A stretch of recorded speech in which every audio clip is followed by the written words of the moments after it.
నమస్కారం ఘంటారావానికి స్వాగతం. ముందుగా ప్రధానాంశాలు. అనకాపల్లి జిల్లా కైలాసపట్నం పేలుడులో 8 మంది దుర్మరణం, 6గురికి తీవ్ర గాయాలు, 2 పరిస్థితి విషమం.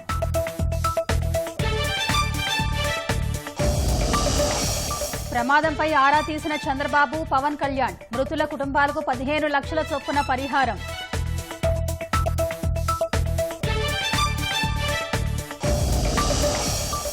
పేదలకు ఇళ్ల పట్టాల రూపంలో 1000 కోట్ల ఆస్తి ఇచ్చామన్న లోకేష్, మంగళగిరిని నెంబర్ 1గా చేసేందుకు శ్రమిస్తున్నట్టు వెల్లడి. గోవులు గోవిందుడిపై అసత్య ప్రచారం చేసే వారిపై చర్యలు, టీటీడీని రాజకీయాల్లోకి లాగొద్దని చైర్మన్ బీఆర్ నాయుడు హెచ్చరిక. ముర్షిదాబాద్ హింసాత్మక ఘటనల్లో 150 మంది అరెస్ట్, పారామిలిటరీ దళాలతో సమస్యాత్మక ప్రాంతాల్లో గస్తీ.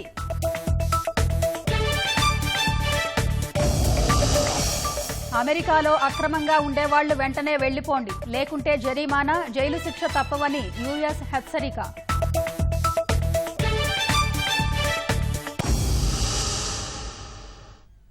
అనకాపల్లి జిల్లాలో భారీ పేలుడు సంభవించింది. ఓ బాణాసంచా తయారీ కేంద్రంలో జరిగిన ప్రమాదంలో 8 మంది మృతి చెందారు, 6గురికి తీవ్రంగా గాయాలు కాగా వారిని స్థానిక ఆసుపత్రికి తరలించి చికిత్స అందిస్తున్నారు.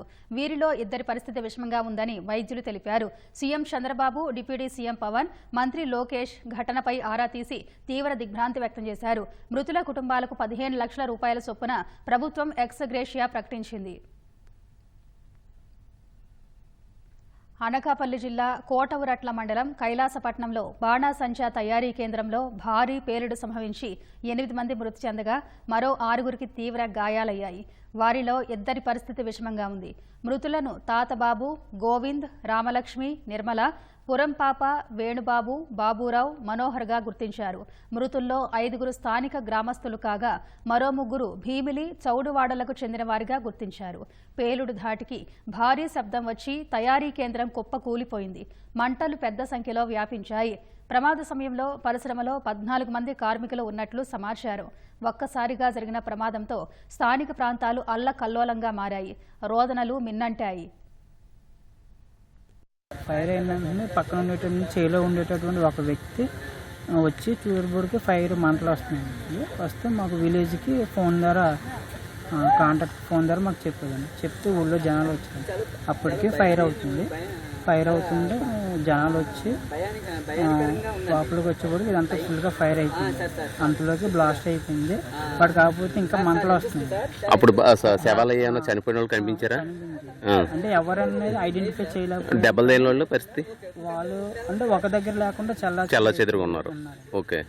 అంటే అప్పుడు అంబులెన్స్ ఫోన్ చేస్తే అంబులెన్స్ వచ్చింది. అప్పటి వరకు ఇక్కడ ఉన్నారు. అప్పటి వరకు ఇక్కడ పిడుగు మనకి ఎలాగ వస్తుందండి, పిడుగు అయితే ఎలా పడుతుందో అటువంటి సౌండ్ వచ్చింది. బాణాసంచా తయారీ కేంద్రంలో పేలుడు ధాటికి కార్మికులు చెల్లాచెదురుగా పడిపోయారు. కొంతమంది మృతదేహాలు గుర్తుపట్టలేని స్థితిలో ఉన్నాయి. తారాజువ్వలకు పేరొందిన ఈ కర్మాగారంలో బాణాసంచా తయారు చేస్తున్న సమయంలో ఈ ప్రమాదం జరిగింది. సమాచారం అందుకున్న ఫైర్ సిబ్బంది మంటలను ఆర్పివేశారు. క్షతగాతులను హుటాహుటిన ఆసుపత్రికి తరలించి చికిత్స అందిస్తున్నారు. అగ్ని ప్రమాద ఘటనపై కలెక్టర్ విజయకృష్ణన్ విచారణకు ఆదేశించారు. ఘటనా స్థలాన్ని పరిశీలించి బాధిత కుటుంబాలకు ధైర్యం చెప్పారు. దగ్గరుండి సహాయ చర్యలను పర్యవేక్షించారు. మృతదేహాలను అనకాపల్లి, నర్సీపట్నం ప్రభుత్వ మార్చురీలకు తరలించారు. గాయపడిన వారిని మెరుగైన వైద్యం కోసం కేజీహెచ్కు తరలించారు. కైలాసపట్నం ఏం జరిగింది చెప్పండి సార్. మీకు 1:12 నేను మోటార్గా ఉన్నాను సార్, పక్క రైతునే. ఓకే. అయ్యేసరికి ఈ లోపల డాలిమన్ సౌండ్ వచ్చేసరికి మోటార్ కలిసి ఒక బిడ్డు కొట్టింది సార్. కలిసి 4 సేలు ఉంది సార్. ఆ కొట్టగానే నేను వెనక తీసి చూసేసరికి పాకలుగా చూసేసరికి పొగలా వచ్చిందండి. పొగలా వచ్చిందండి. ఈరోజు పెద్ద మైపూర్ గవర్నమెంట్ మొత్తం ఆకాశం ఈ భూమి అంతా కనపడలేదు, పొగ వచ్చింది మొత్తం. అప్పుడు చూసిన బిడ్లు ఎప్పుడైతే మా సేల పక్క రైతుల సేలకు వచ్చేది ఈ బిడ్లు మళ్ళీ వెనక బారిపోయి సార్. వెనక బారిపోయి తిరిగి చూసి అలా మాట్లాడాలని తిరిగి వచ్చేసరికి అంత శుభ్రం కాలిపోయింది సార్. అప్పుడు 2-3 ఆడవాళ్ళు, 4 మగోళ్ళని అంతలో ఈ రోడ్ అంటే ఇదంతా కలిపోతే అందరూ తీసి బాడీలు పక్కన వేసేసారు. అంతలో పోలీసులు, అప్పుడు ఈ అంబులెన్స్, ఈ బస్సులు తర్వాత వచ్చారు. వాళ్ళకి తెలిసింది ఇన్సిడెంట్ జరిగింది ఎవరు చేయించారు పూలు. ఓకే. అవి 6 వచ్చారు. మళ్ళీ అందరూ ఇదంతా జరిగిన 6 గంటలకు వచ్చారు. ఈ లోగా మేము ఈ సవాలు ఎక్కడ ఊపిరిందేమో బతుకుతారో ఆశతోటి పక్కన తోడెట్టాడు. నాకు తోడేసరికి అవి ఊపులు అయిపోయి ఆడలైతే 3 స్పాట్లు చేసిపోయారు. ఓకే. మొబైల్ చిన్న ఊపులు ఉండి అప్పుడు జరిగిన కారణం ఇదేనండి.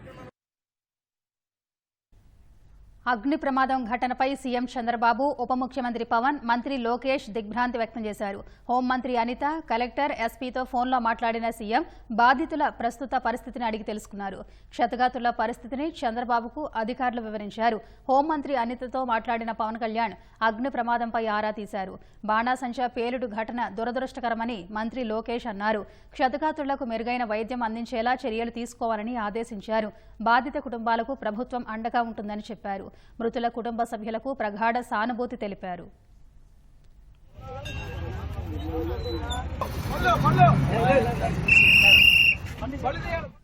ప్రమాదంలో మరణించిన వ్యక్తుల కుటుంబాలకు స్పీకర్ అయ్యన్న పాత్రుడు ప్రగాఢ సానుభూతి తెలిపారు. క్షతగాతులకు మెరుగైన వైద్యం అందించాలని నర్సీపట్నం ఆర్డీఓను ఆదేశించారు. ఏరియా ఆసుపత్రి సిబ్బందిని అప్రమత్తం చేసి బెడ్లు, వెంటిలేటర్లు సిబ్బందిని అందుబాటులో ఉంచారు. పేలుడు ప్రమాదం దురదృష్టకరమన్న హోంమంత్రి వంగలపూడి అనిత ఘటన జరిగిన తక్షణమే అధికారులు స్పందించారని తెలిపారు. మృతులకు 15 లక్షల రూపాయల చొప్పున ప్రభుత్వం పరిహారం ఇస్తుందని హోంమంత్రి చెప్పారు. ఘటనపై పూర్తి స్థాయిలో విచారణ జరిపి చట్టపరంగా చర్యలు తీసుకుంటామన్నారు. ఆసుపత్రిలో చికిత్స పొందుతున్న బాధితుల్ని అనకాపల్లి ఎంపీ సీఎం రమేష్తో కలిసి పరామర్శించారు. ప్రమాదం జరిగిన తీరును అడిగి తెలుసుకున్నారు.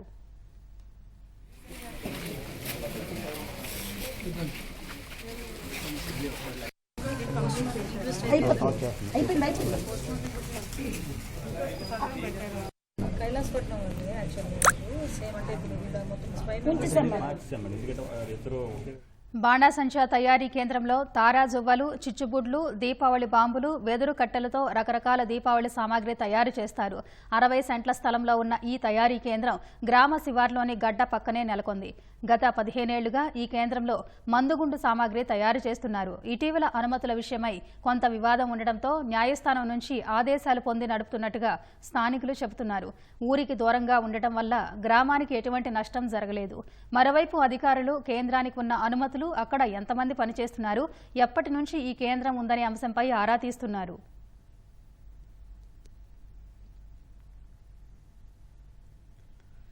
ప్రమాదం, ప్రస్తుతం అక్కడి పరిస్థితిని మా ప్రతినిధి ఆదిత్య పవన్ కైలాసపట్నం నుంచి ప్రత్యక్ష ప్రసారం ద్వారా అందిస్తారు. అనకాపల్లి జిల్లా కోటగురట్ల మండలం కైలాసపట్నంలో మనం ఉన్నాం. ఇక్కడే ప్రమాదం జరిగింది. సరిగ్గా మధ్యాహ్నం, ఇక్కడ స్థానికులు చెప్తున్న ప్రకారం మధ్యాహ్నం 12:30 సమయంలో ఈ ప్రమాదం జరిగింది. ఎందుకంటే ఇక్కడ బాణాసంచా తయారు చేస్తున్నారు. ఈ చుట్టుపక్కల ప్రాంతాల్లో జాతరలు ఉన్నాయి, పెళ్లిళ్ళు ఉన్నాయి. వాటి మీద వచ్చినటువంటి పెద్ద పెద్ద ఆర్డర్లు ఉన్న కారణంతో తారాజువ్వలు, చిన్న చిన్న బాంబుల్ని తయారు చేసేటువంటి ఒక బాణాసంచా కేంద్రం ఇది. మనం చూడొచ్చు, చాలా పెద్ద ప్రాంతంలో ఇదంతా విస్తరించి ఉంది. సరిగ్గా మధ్యాహ్నం 12:30 ఒకసారిగా ఇక్కడ భారీ శబ్దం వచ్చింది. శబ్దం వచ్చి పెద్ద పేలుడు సంభవించింది. ఇక్కడే మొత్తం అంతా కూడా ఉన్నటువంటి ఇప్పటికే బాణాసంచా ఉన్న ప్రాంతం కావడంతో ఈ పేలుడులో బాణాసంచా అంతా పేలింది. ఫలితంగా 8 మంది మృతి చెందారు. ఇక్కడికిక్కడే 8 మంది మృతి చెందారు. మరో 9 మందికి క్షతగాతులైన వారందరినీ కూడా ఆసుపత్రికి తరలించారు. ప్రస్తుతం 3 క్షతగాతులు నర్సీపట్నంలోని ఏరియా ఆసుపత్రిలో ఉన్నారు. 6గురిని విశాఖపట్నంలో ఉన్నటువంటి కింగ్ జార్జ్ ఆసుపత్రికి తరలించారు. అయితే చాలా బాధాకరమైన విషయం. అయితే మొత్తం ఈ సంఘటన జరిగిన వెంటనే స్టేట్ డిజాస్టర్ సంబంధించినటువంటి దళమంతా వచ్చింది ఇక్కడికి. సహాయక కార్యక్రమాల్లో వాళ్ళంతా పాల్గొన్నారు. సహాయక కార్యక్రమాలు ఇంకా కొనసాగుతున్నాయి. ఎందుకంటే ఇక్కడ అంతా కూడా బాణాసంచా ఉంది. ఒక 2 రోజుల్లో ఈ ప్రాంతంలోనే ఒక భారీ జాతర జరుగుతుంది. ఆ జాతరలో బాణాసంచా ప్రదర్శన చేయడం కోసం ఏర్పాటు చేశారు. ఒక నిర్ణయం తీసుకున్నారు. అందులో భాగంగానే బాణాసంచా తయారు చేస్తున్నారు. అందులో ఈరోజు చాలా ఎక్కువ ఎండ ఉంది, విపరీతమైనటువంటి ఎండ ఉంది. ఎండ సమయంలో, ఎందుకంటే బాణాసంచాని దట్టింపు ప్రక్రియ ఉంటుంది. అవి బాగా వెలగడం కోసం, అవి బాగా పేలడం కోసం దట్టింపు ప్రక్రియ జరుగుతుంది. ఆ దట్టింపు ప్రక్రియలో ఏదైనా చిన్న పొరపాటు జరిగి ఉంటుంది. అందువల్ల ఒక బాణాసంచా, ఒక బాంబు కానీ, లేదంటే ఒక తారాజువ కానీ ఏదైనా ప్రమాదం ఒక చిన్న నిప్పుర వస్తే చాలు ప్రమాదానికి కారణమవుతుంది. అది కాస్త చుట్టూ అంతా కూడా బాంబులు ఉన్నాయి, చుట్టూ అంతా కూడా తారాజువులు, ఇతర బాణాసంచా ఉన్నాయి కాబట్టి అవన్నీ కూడా అంటుకున్నాయి. వాటి వల్ల ఇంత పెద్ద ప్రమాదం జరిగిందని స్థానికులు చెప్తున్నారు. మరోవైపు ప్రమాద సమయంలో ఒక సిలిండర్ కూడా పేలింది. దాంతో ప్రమాదం మరింత ఎక్కువైంది. ఫలితంగా 8 మంది మృతి చెందారు. అయితే ప్రస్తుతం అంతా ఇక్కడ ఎస్డీఆర్ఎఫ్ దళానికి చెందినటువంటి అధికారులు ఉన్నారు. వారితో మాట్లాడదాం. ఏం జరిగిందండి ఇక్కడ, అలాగే మీ సహాయ కార్యక్రమాలు ఏం చేశారు?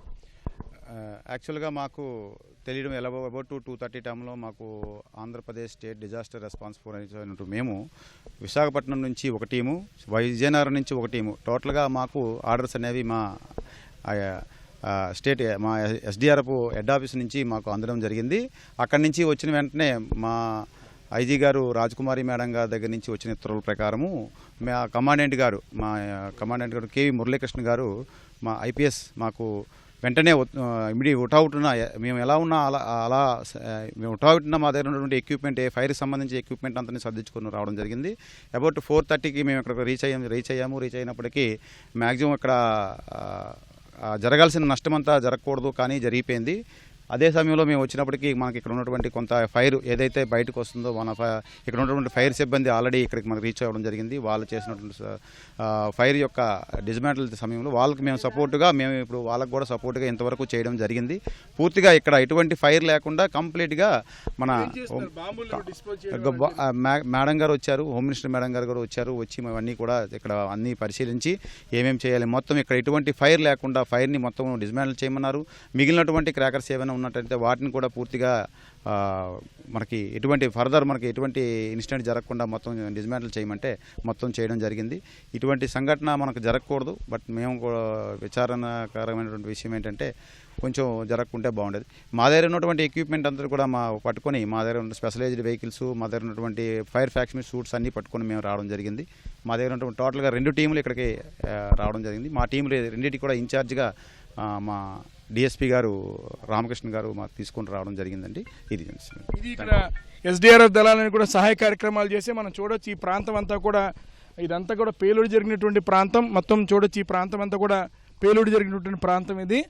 అయితే ప్రస్తుతం ఎస్డిఆర్ఎఫ్ అలాగే అగ్నిమాపక సిబ్బంది అంతా కూడా ఈ ప్రాంతాన్ని అంతా కూడా ఇంకేమైనా బాంబులు ఉంటే అవేవి కూడా తిరిగి పేలకుండా మొత్తం అంతా వాటన్ని కూడా నిరోధించారు.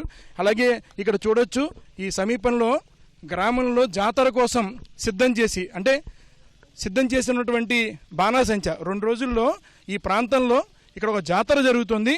అందుకోసమని ఈ బాణాసంచా తయారు చేస్తున్నారు. మనం చూడొచ్చు, దానికి సంబంధించినటువంటి బాణాసంచా సంబంధించినటువంటి వివిధ రూపాలు ఇవి. బాణాసంచా సంబంధించినటువంటి జాతరలో వీటన్నిటిని కూడా వినియోగిస్తారు, వీటిని తయారు చేస్తున్నారు. అందువల్లే సుమారుగా ఇక్కడ 17 మంది పైగా కార్మికులు పనిచేస్తున్నారు.